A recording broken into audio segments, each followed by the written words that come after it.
Let's talk to Patrick Green, who's the CEO of the Ben Kinsella Trust. Ben, you might remember, was just 16 years old when he was stabbed to death on the 29th of June 2008. It seems a very long time ago now, but still, the evil persists on the streets of not only London now, but also of many other cities in the country. Like only in the last week or so, there was a knife incident in Sheffield at a school. There was a similar one in Wales near Swansea.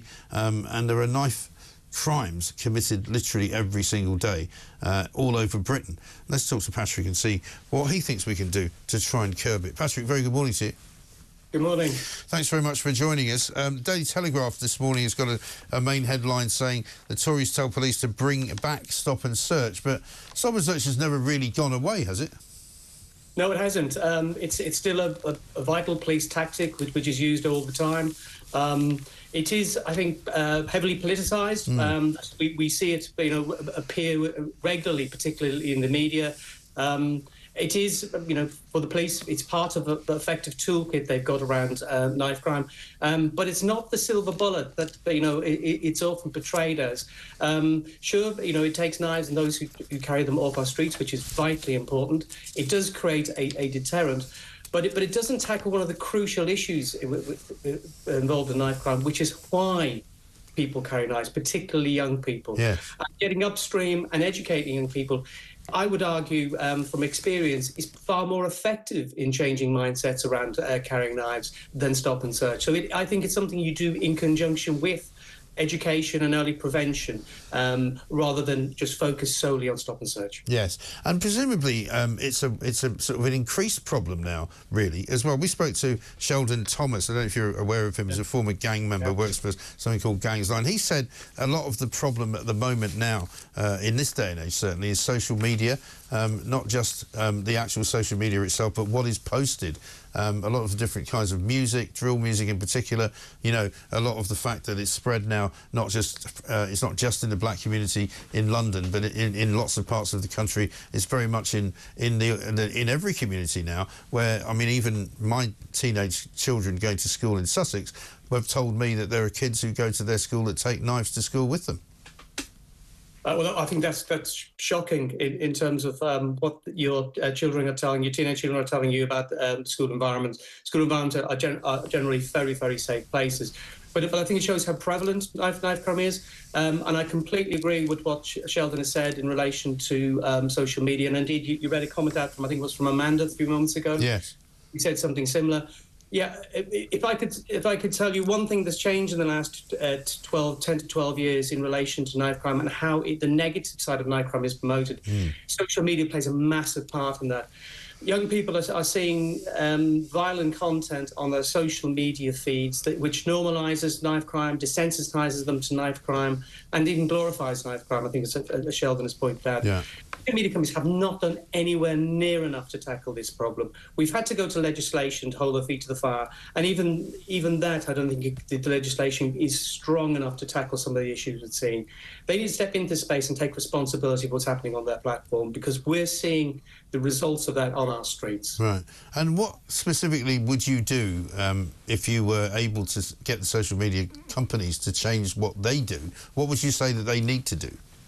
It's very simple. They need to take down the content, which is, allowing people to bypass legislation, particularly young people, bypass legislation and buy knives, which, zombie knives, machete knives, and even knives that are illegal, extraordinarily easily, and have them delivered the next day. That's, to me, a very simple answer. If you're over 18, you can't buy a knife, then why can you see knives on your social media feed? Doesn't make any sense to me. Right. People say to me, though, sorry to interrupt you for a second, but, Patrick, people say to me, though, if you take away the ability to buy those kinds of zombie knives and machetes and those horribly big things that you can get on the internet, the kids can just go and take a knife out of their mother's kitchen drawer, can't they?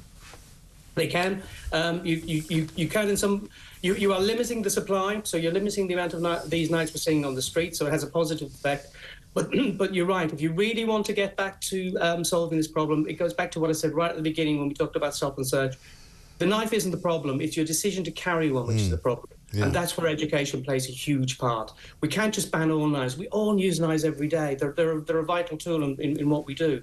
So there comes a point where education plays a massive part in tackling this issue. And there's chronic underinvestment in that. There's chronic underinvestment in terms of youth services. We need to turn that around. And if we do, we will see better results in terms of tackling knife crime. Because the other thing that I notice a lot of, and particularly on social media, is not so much just the violent attacks that you see and the fights that you see between sometimes grown men with machetes in the streets of this country now, but also you tend to see, and I don't know whether it's just because it's now more obvious to find on social media, you see an awful lot of sort of brawls in the street, an awful lot of fights, an awful lot of aggression between young men. For some reason, it seems to be peaking. You know what I mean? Everywhere you look, the people are sort of angrier and punching each other and kicking each other and attacking each other. And you said just now, you know, schools are supposed to be safe environments. Well, lately they haven't been, though, in a lot of cases.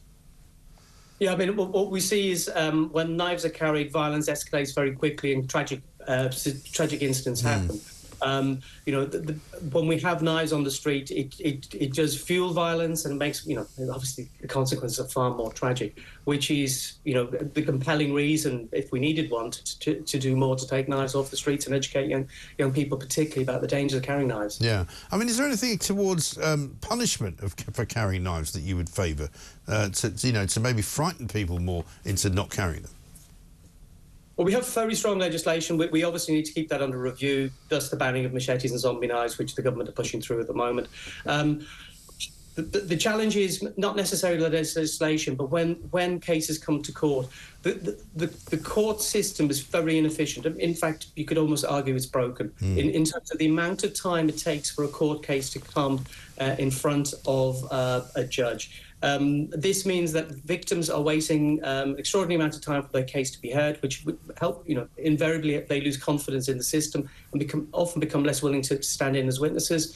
But for the offender, it trivialises something that is very serious because they're waiting so long for the case to come up. It then feels like a trivial incident when in fact it isn't. You know, and it's important that we have swift justice. We saw that after the riots in 2011, and what a powerful message that sent out following the riots. If we were to do something like that around knife crime and get cases in, get them in front of a judge and get them quickly, and apply the rigour of the law to those cases, that would have a big difference as well. Indeed. I've got this from David, who says he's in France. He says, bonjour, certain towns have stated that anyone caught with a knife will be fined €500. I mean, even something like that might be a deterrent if you thought you were going to have some kind of on-the-spot fine. Yeah, you know, we know that it's really important to have deterrence. I go back to my argument as well. It's not just deterrence, it's education. Why would you carry a knife in the first place? That's a really important message to get across. Yeah, absolutely right. Patrick, really good to talk to you. Thank you very much indeed. Patrick Green, CEO of the Ben Kinsella Trust. There has been a call this morning from the Tory party to increase stop and search. That's obviously never been something that everybody agrees upon, but it's never really gone away. So it's wrong to say bring it back if it hasn't gone.